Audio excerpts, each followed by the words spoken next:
اعوذ باللہ السمیع العلیم من الشیطان الرجیم بسم اللہ الرحمن الرحیم یا بنی آدم خذوا زینتکم عند کل مسجد وکلوا واشربوا ولا تسرفوا انہ لا يحب المسرفین قل من حرم زینة اللہ التي اخرج لعباده والطیبات من الرزق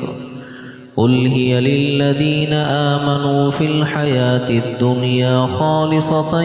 یوم القیامة كذلك نفصل الآیات لقوم يعلمون قل انما حرم ربي الفواحش ما ظهر منها وما بطن والاثم والبغي بغير الحق وان تشركوا بالله ما لم ينزل به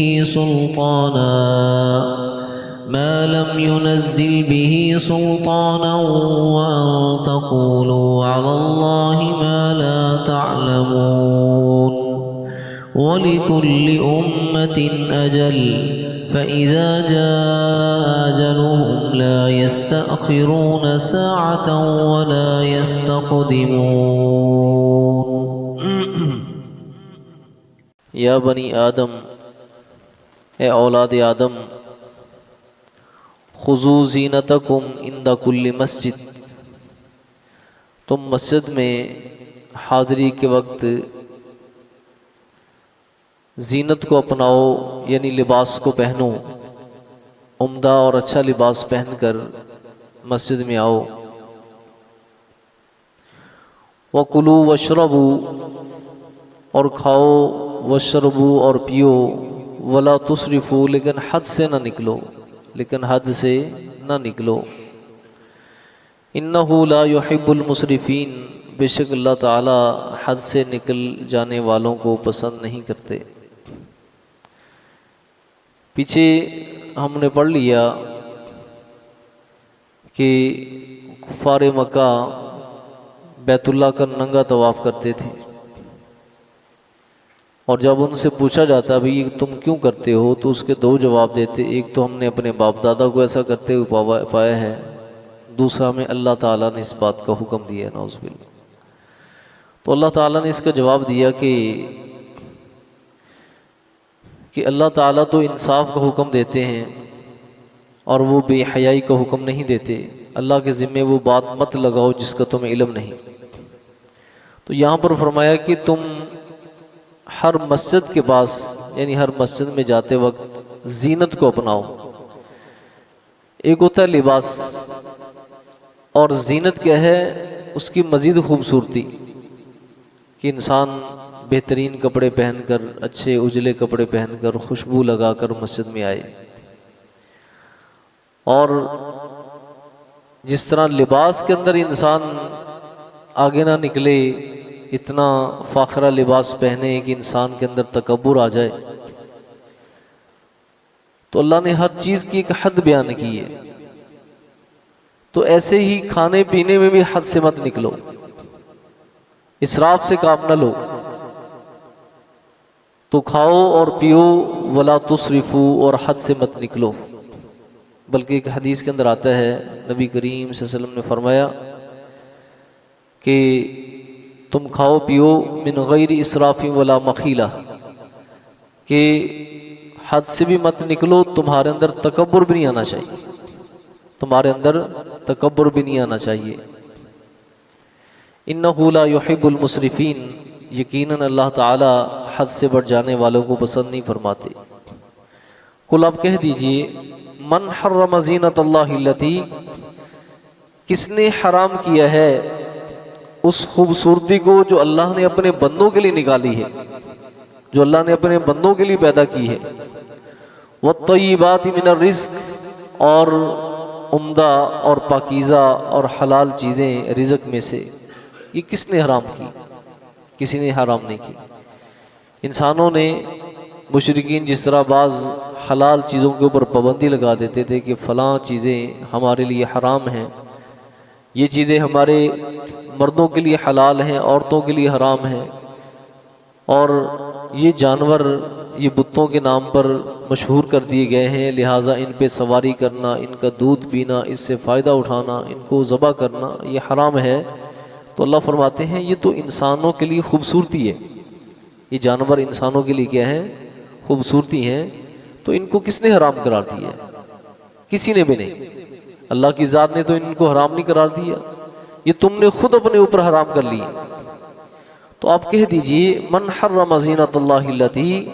کس نے حرام قرار دیا ہے اس خوبصورتی کو جو اللہ نے اپنے بندوں کے لیے نکالی، والطیبات من الرزق، اور کھانے پینے کی حلال چیزیں کس نے حرام کی؟ اللہ نے تو حرام نہیں کی۔ قل آپ کہہ دیجئے ہی للذین آمنوا فی الحیات الدنیا، کہ یہ وہ چیزیں ہیں جو اللہ نے اہل ایمان کے لیے دنیا کی زندگی میں پیدا کی، خالصتا یوم القیامہ، اور یہی نعمتیں خالص ہوں گی قیامت کے روز، یعنی قیامت دنیا کے اندر جو نا کافر فائدہ اٹھا لے ان چیزوں سے، مال اس کا آخرت میں کوئی حصہ نہیں، اس کا آخرت میں کوئی حصہ نہیں، یہ نعمتیں صرف اور صرف خالص مومنوں کے لیے ہوں گی آخرت میں، یہ نعمتیں مومنوں کے لیے ہوں گی آخرت میں۔ کذالک نفصل الآیات لقوم یعلمون، اسی طرح اللہ تعالی تفصیل سے بیان کرتے ہیں آیات کو ایسی قوم کے لیے یعلمون جو علم رکھنے والی ہے۔ قل آپ کہہ دیجئے انما حرم ربی الفواحش، میرے رب نے تمام بے حیائی کے کام جو فواحش ہیں، چاہے اس کا تعلق زبان کے ساتھ ہے، زبان یعنی بیہودہ باتیں ہوں یا حرام کام ہوں، اللہ تعالیٰ نے وہ سب حرام قرار دی۔ قل آپ کہہ دیجئے انما حرم ربی الفواحش، بے شک میرے رب نے فواحش یعنی بے حیائی اور بیہودہ باتوں کو اللہ تعالیٰ نے حرام قرار دی ہے۔ ما ظہر منہا، جو اس میں سے اعلانیہ ہوں، جو ظاہر ہیں، یعنی لوگ جو گناہ اعلانیہ طور پہ کرتے ہیں، جس طرح پہلے زمانے میں جاہلیت کے دور میں طوائفہ عورتوں نے اپنے اڈوں کے اوپر جھنڈے لگائے ہوتے تھے تاکہ دور سے لوگوں کو پتہ چل جائے کہ یہاں پہ ہماری جناب جنسی تسکین کے لیے یہاں پر جناب اڈے کھلے ہوئے ہیں، ٹھیک ہے۔ تو یہ کیا ہے؟ ظاہری اور اعلانیہ بے حیائی۔ تو اللہ فرماتے ہیں کہ ہم نے جو اعلانیہ اور ظاہری بے حیائی ہے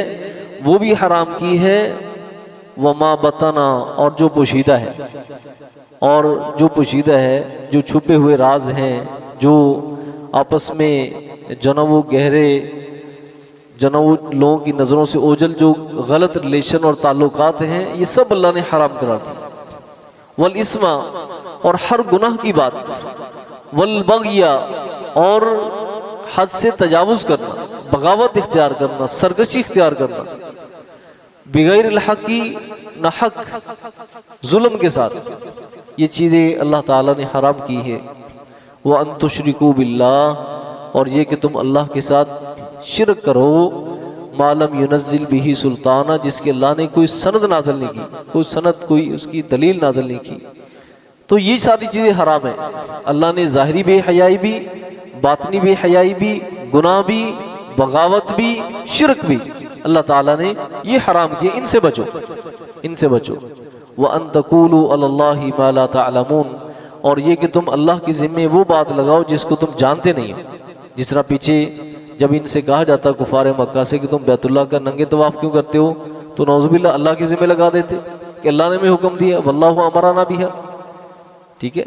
تو اللہ فرماتے ہیں یہ بھی حرام ہے کہ تم اللہ کے ذمہ کو ایسی بات لگا دو جس کا تمہیں علم نہیں۔ وَلِكُلِّ أُمَّةٍ أَجَلٌ، ہر ایک امت کی، ہر ایک گروہ کی ایک میعاد معین ہے، ایک وقت مقرر ہے کہ وہ اپنی اس مدت تک جو اس نے دنیا کے اندر کرنا کر لے، جو اس نے اطاعت کرنی اطاعت کر لے، نافرمانی کرنی ہے نافرمانی کر لے، بغاوت کرنی ہے بغاوت کر لے، سرکشی کرنی ہے سرکشی اختیار کر لے۔ ہر ایک امت کی، ہر ایک گروہ کی ایک معین مدت ہے، ایک معین مدت ہے۔ لیکن فَإِذَا جَاءَ أَجَلُهُمْ، جب ان کی میعاد آ جائے گی نا، ان کی مدت معینہ جب آ جائے گی، لا يستأخرون ساعة ولا يستقدمون، تو ایک گھڑی اس سے پیچھے نہیں ہٹیں گے اور ایک گھڑی اس سے آگے نہیں بڑھیں گے، اللہ کی پکڑ فوراً آ جائے گی، اللہ تعالیٰ وہیں پہ دبوچ لیں گے. کہیں ایسا نہیں ہوگا کہ کسی ظالم کو جو نا ایک لمحے کے لیے چھوٹ دے دی جائے، نہ اس سے کم نہ اس سے زیادہ. تو اس لیے انسان کی اجل تک اللہ تعالیٰ نے انسان کو چھوٹ دی ہوئی ہے. جب انسان کی اجل آ جائے گی، یا کسی جماعت کی، کسی جو نا وہ گروہ کی، کسی قوم کی، کسی امت کی جب وہ اجل آ جائے گی، اس سے آگے پیچھے وہ نہیں ہو پائیں گے. سبحانک اللہم و بحمدک، اشہد ان لا الہ الا انت، استغفرک و اتوب الیک. السلام علیکم.